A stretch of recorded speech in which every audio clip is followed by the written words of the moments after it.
बिस्मिल्लाहिर्रहमानिर्रहीम अस्सलामु अलैकुम वरहमतुल्लाहि वबरकातुहू। Dear students, welcome to study time. General science जमात नहम व दहम 9th जनरल साइंस पीटीबी की बुक जो पंजाब के तमाम तालीमी बोर्ड्स का निसाब है उसकी वीडियोस बनाने का अमल जारी है। 9th की वीडियोस के साथ साथ 10th क्लास की वीडियोस जारी हैं और इसमें 10th क्लास का पहला चैप्टर ओवरऑल 7वां चैप्टर एनर्जी तवानाई, इसकी 2 वीडियोस 2 लेक्चर्स की शक्ल में हम रिकॉर्ड कर चुके हैं। अब अगली वीडियो की तरफ बढ़ते हैं। एनर्जी की मुख्तलिफ इकसाम पिछली वीडियो में हमने इनको डिटेल से पढ़ा। अब हम पढ़ेंगे एनर्जी का बाहम तबादला, इंटर कन्वर्शन ऑफ एनर्जी, कि तवानाई किस तरह से एक शक्ल से दूसरी शक्ल में तब्दील होती है। हम रोज़ाना मुख्तलिफ शक्लों में एनर्जी इस्तेमाल करते हैं, कभी हरारत की शक्ल में, कभी रोशनी की शक्ल में और कभी इलेक्ट्रिसिटी की शक्ल में। हकीकत यह है कि एनर्जी मुख्तलिफ हालात में शक्लें तब्दील करती रहती है।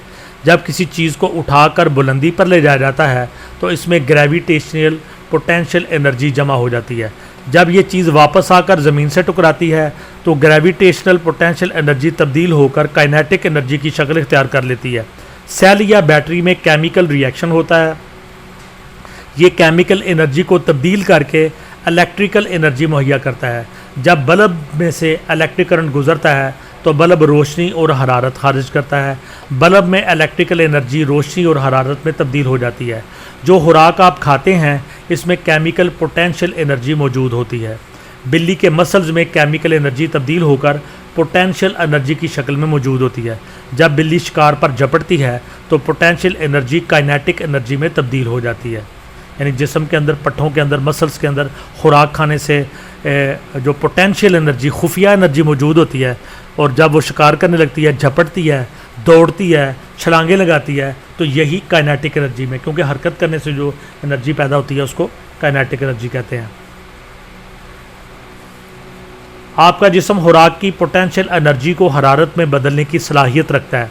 हरारत से आपका टेम्परेचर बरकरार रहता है। जिस्म कुछ एनर्जी को खून और मसल्स की काइनेटिक एनर्जी में तब्दील कर देता है ताकि आप ज़िंदा रह सकें। जिस्म के अंदर कुछ एनर्जी इलेक्ट्रोकेमिकल एनर्जी में तब्दील हो जाती है जिससे आपका नर्वस सिस्टम काम करता है। ऊपर दी गई मिसालों से मालूम होता है कि एनर्जी की एक किस्म दूसरी किस्म में तब्दील हो जाती है, लेकिन कुल एनर्जी हमेशा उतनी ही रहती है।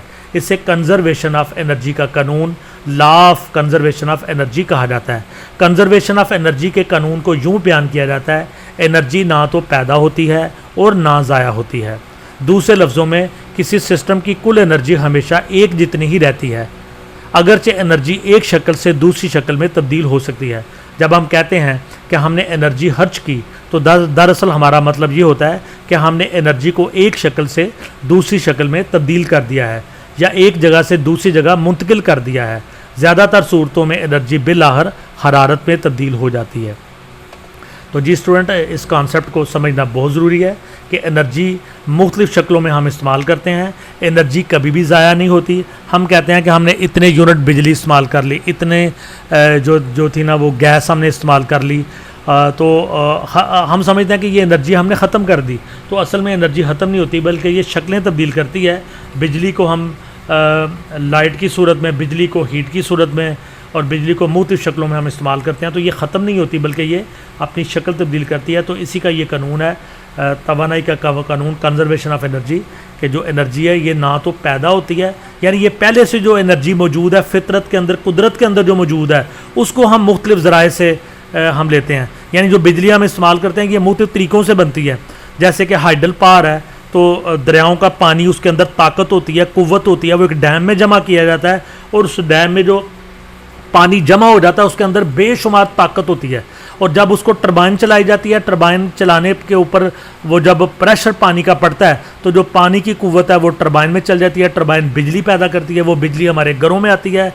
तो ये देखें कि किस तरह से पोटेंशियल एनर्जी जो डैम के अंदर मौजूद थी वो काइनेटिक एनर्जी में तब्दील होकर उसने टरबाइन को चलाया, टरबाइन ने जनरेटर को चलाया, मैकेनिकल एनर्जी इस्तेमाल हुई, उसके बाद ये तब्दील हुई इलेक्ट्रिकल एनर्जी में। इलेक्ट्रिकल एनर्जी घरों में, फैक्ट्रियों में दी गई और घरों में आके ये कुछ लाइट में तब्दील हो गई, कुछ हीट में तब्दील हो गई, कुछ मैकेनिकल में तब्दील हो गई। इसी तरह जब हम साउंड सिस्टम चलाते हैं, स्पीकर चलाते हैं तो ये साउंड में तब्दील हो गई। तो ये ख़त्म नहीं होती बल्कि शक्लें तब्दील करती है और मुख्तलिफ़ किस्म के ज़रिए से इंसान और लोगों के लिए बहबूद का और फ़ायदे का बायस बनती है। तो स्टूडेंट्स, यहीं पे हमारा आज का ये टॉपिक ख़त्म हुआ कि एनर्जी का कैसे तबादला होता है, किस तरह ये एक शक्ल से दूसरी शक्ल में जाती है। उम्मीद करते हैं कि आपको समझ आ गई होगी। वीडियो को लाइक करें, कमेंट्स दें, दोस्तों के साथ शेयर करें, स्टडी टाइम चैनल को सब्सक्राइब करें और इसके साथ साथ हमारा एक मालूमाती चैनल ईडन गार्डन टाइम्स है, इसको भी सब्सक्राइब करें और साथ बेल आइकन के बटन को दबाएं ताकि नेक्स्ट नई आने वाली वीडियोज़ के नोटिफिकेशन आपको बर वक्त मिल सकें। अगली वीडियो में आपसे मुलाकात होगी। अल्लाह हाफ़िज़।